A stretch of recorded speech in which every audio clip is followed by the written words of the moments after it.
Boa tarde, olá galera do 7º ano da Educandário Rádio Luz. Como vão vocês? Quanto tempo, né? Bom, espero que todos estejam bem, de saúde com certeza, e adotando as medidas preventivas em relação ao Covid-19, certo? E o que nos levou a adotar essa medida foi agora essa aula diferenciada, as videoaulas. Vamos aqui, toda a equipe, tentar dar o melhor de si para que a gente junto possamos retomar o nosso aprendizado, certo? Então, de acordo com o panorama que eu esbocei e fiz para vocês, vou demonstrar depois, nós vamos retomar de onde paramos, que é exatamente o aspecto verbal, né? E você deve estar se perguntando, aspecto verbal, professor? O que é aspecto verbal? O que essa palavra significa para você? Aspecto, né? Aspecto está relacionado, professora, à aparência? Muito bem, de certa forma, porque a aparência está relacionada a características. Então, a gente vai ver como essas características vão apresentar no aspecto verbal, né? Nas formas verbais. Por exemplo, no modo indicativo, nós vamos ver uma forma verbal quando ela expressa uma característica momentânea, né? Uma característica pontual. Eu digo, vejo uma estrela. Você pode perceber a expressão verbal vejo está no indicativo, está no presente, vejo, né? Está numa forma simples. Agora, quando eu digo, estou vendo uma estrela, né? Eu estou vendo uma estrela. Essa forma é o quê? É uma forma do verbo auxiliar mais o verbo no gerúndio, não é isso? Então, é uma forma, é uma locução verbal, mas é a mesma coisa. Tudo vai dar a mesma ideia, que é exatamente essa questão do aspecto verbal. O que o verbo quer dizer em um determinado contexto. Agora, quando a forma verbal quer expressar para você um sentido mais duradouro, né? Por exemplo, que sai do passado, vai atravessando o presente. Eu digo assim, eu estudo na sala de aula, né? Eu estudo na sala de aula. Não quer dizer que eu estudei, que eu estudo e saí. Não, isso pode perdurar. Eu só estou dando uma ideia, né? Uma ideia mais duradoura do que a ideia momentânea, né? O aspecto é realmente essa ideia que ele representa no contexto, esse aspecto verbal, certo? Quando eu digo assim, a lua gira em torno da Terra, né? Quando eu digo isso, é lógico, né? É lógico que a lua vai girar sempre. Mas isso aí me dá a ideia de quê? Quando eu digo que a lua gira, esse verbo, a expressão verbal gira, me remete à ideia de permanente. Está no presente, mas é uma ideia que vai, permaneciva, né? Permaneciva. Então, se uma forma que vai designar o habitual, por exemplo, eu posso dizer, aos domingos saímos, né, a passeio. Essa forma saímos, né? Essa forma saímos. Representa o quê? O aspecto verbal dele. Representa um aspecto costumeiro. Isso quer dizer que aos domingos a gente vai ao passeio. Cuidado. Uma coisa é você falar de conjugação. Outra coisa é o aspecto. O aspecto vai mostrar para você como aquele verbo, né? É sempre assim, como o verbo vai se comportar naquele determinado contexto. Certo? Então, é bastante diferente. Isso você tem que ler, né, as frases com bastante atenção para saber caracterizar aspecto pontual, durativo, permansivo, habitual. Esse permansivo é o mesmo permanente. No caso do exemplo que eu falei agora, da lua gira em torno da Terra. Isso vai acontecer sempre. Então, quando eu digo essa forma verbal gira, eu estou querendo dizer que não é só naquele momento. Uma coisa, o verbo está no presente, mas vai durar a vida inteira, né? Uma coisa... Agora, eu vejo amanhã, né? Eu viajo amanhã. Essa forma viajo, né? Tá me dando a ideia de que nós estamos conjugando aí, você pode ver que o verbo, a forma verbal, está no presente. Eu viajo amanhã. Mas a ideia aqui é futura, né? O valor foi totalmente diferente. O verbo está empregado no presente, mas a ideia foi de futuro. Lá na página do livro de vocês, que vocês podem acompanhar esse assunto de aspecto verbal, é na página 24 a 34. Então, lá vocês vão responder as atividades, certo? Qualquer coisa vocês vão pedir orientação a mim, me chamar no PV, ou então no WhatsApp, eu comentar o vídeo, certo? Agora, o nosso próximo assunto são os verbos de elocução, né? Os verbos de elocução. O que são esses verbos de elocução? Onde nós empregamos esses verbos de elocução? Esses verbos de elocução a gente vê muito nas narrativas. Nas narrativas. Ele serve para caracterizar o que é a emoção, o sentimento, a fala da personagem. É isso que ele vai indicar. Vai demonstrar uma opinião, né?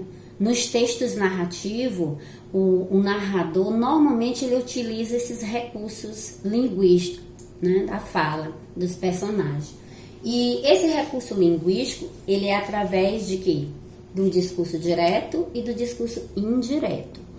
O que é o discurso direto? Né? É quando o narrador, ele transfere a fala da personagem para ele mesmo, certo? E nós aí, nesse discurso direto, nós utilizamos sempre, ao introduzir, né, a fala da personagem, o travessão, né? O travessão e o uso também dos dois pontos. Nós usamos isso nesse recurso linguístico das narrativas curtas, né? Os verbos de elocução. Agora, quando eu estou fazendo lá na narrativa, o discurso indireto, né, é um pouco mais diferenciado. Nesse caso, o narrador ele vai se apropriar, né, da fala do personagem, vai a reproduzir de maneira indireta. Nesse caso, você não vai utilizar nenhum recurso linguístico, nem o travessão, nem o uso dos dois pontos, né? E também tem um quadro resumitivo falando sobre esses textos narrativos. Agora, acompanhando aí o material de vocês, a gente vai dar início à flexão verbal, né? O que é essa flexão verbal? Então, quando a gente vai estudar verbos, a gente sempre começa pelo o conceito do verbo. O que é o verbo? Já aprendemos em séries anteriores. Verbos é a palavra que expressa ação, estado e fenômeno da natureza, né? Então, nós vamos estudar também, tem um quadro resumitivo, que pena que eu não posso mostrar, mas no final da aula vai haver. Então, nós temos aí o modo, a flexão verbal, no modo indicativo, no modo subjuntivo.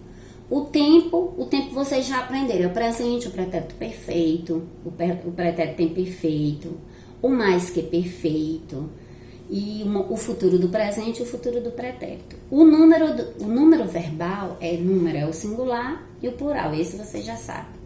As pessoas é a primeira, que a primeira pessoa é a que fala, a segunda pessoa é com quem se fala e a terceira é de quem se fala. O modo é um imperativo.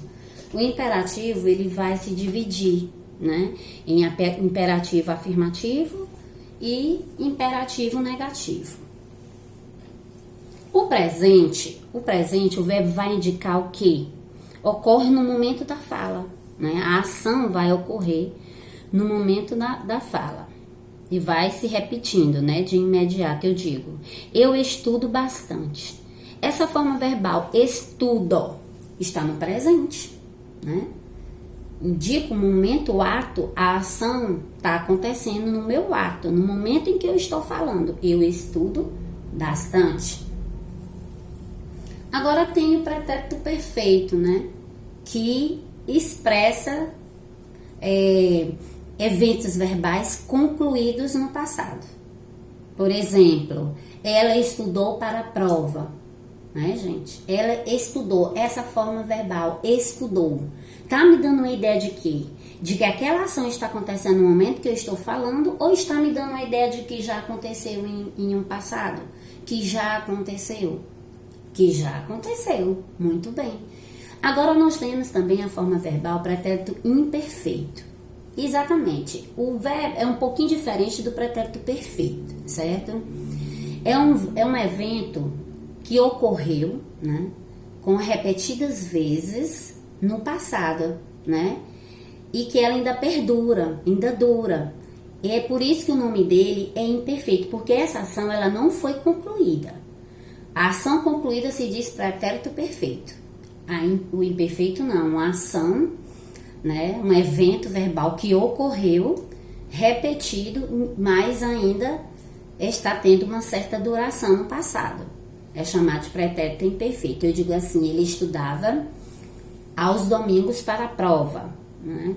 Essa forma verbal, estudava, né? Me remete a uma ideia, a gente fica em dúvida, estudava uma vez, ou estudou sempre, ou só estudava para a prova de amanhã, né?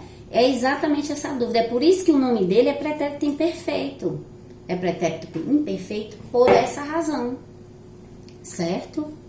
Nós temos aí ainda, né, o pretérito mais que perfeito. O que é esse pretérito mais que perfeito? O pretérito mais que perfeito, ó, a gente já disse, é mais perfeito do que o pretérito perfeito, né? Exprime, né? O verbo vai exprimir eventos no passado, mas anteriores a outros eventos também verbais no passado. Por exemplo, ele vivera bem ali naquela pequena casa. Ele vivera, né, bem ali naquela pequena casa. Então, aí dá uma ideia de um evento ocorrido no passado, mas anterior a outro evento também no passado, certo? Então, nós temos aqui uma atividade, né, que vai retomar esse aprendizado de vocês, e eu espero que vocês tenham entendido a aula. Qualquer coisa, comente o vídeo ou tire as dúvidas diretamente comigo pelo WhatsApp, não diretamente porque a gente está